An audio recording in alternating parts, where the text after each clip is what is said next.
Howdy. Today we want to talk a little bit more about how we recognize our possessions as being blessings. We want to be able to understand time, money, energy, resources, not as on a scale of how much we have, how much we don't have in order to determine happiness, but rather by acknowledging that whatever we have is truly meant to be seen as a blessing. We want to read from Philippians chapter 4. I rejoiced in the Lord greatly that now at length you have revived your concern for me. You were indeed concerned for me, but you had no opportunity. Not that I am speaking of being in need, for I have learned in whatever situation I am to be content.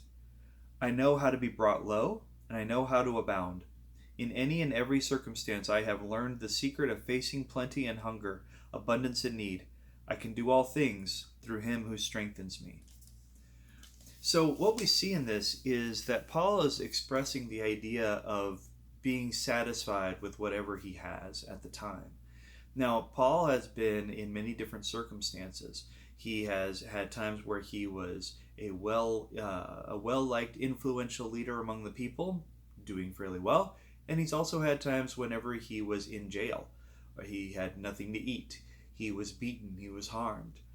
The thing is that Paul has seen the gambit. But instead of trying to see it as, this is when I had plenty, this is when I didn't have plenty, and so this is the time when I was blessed, and this is the time when I was not.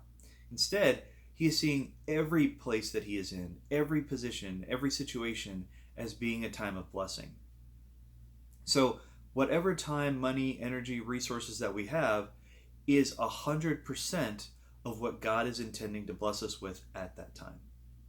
So when we start to look at this perspective, what we start to see is that oftentimes we are continually creating our own dissatisfaction. And this isn't something that Christianity is the only group to have acknowledged. I mean, the idea that our desires end up creating some of the worst evils that we can inspire, that's something that comes across the spectrum. Buddhism, Hinduism, Jedis. I mean, lots of different perspectives on that.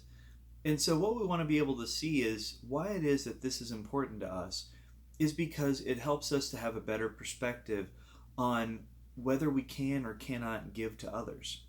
You see, oftentimes if we continue to pursue money or prestige or power or possessions, as we continue to pursue them, we discover that we become less and less satisfied. The more that we get, the more that we want.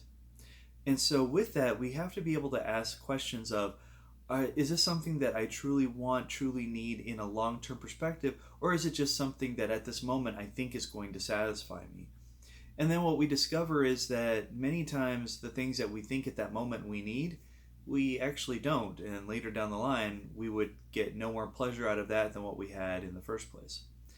But more than that is also with the way that we look at the world and we keep thinking, boy, if only the world could change. The thing is that our time and energy, our money, our resources, they can be utilized for things bigger than ourselves. And if we realize that we are always blessed in some way, and that getting more of something isn't necessarily going to make us happier, then maybe we could start asking questions of what we can do with what we have, so that we can benefit the world around us and find joy and satisfaction that goes beyond just the self. And so as we go forward, how can we see what we have as always being a blessing, no matter what measurement it might be?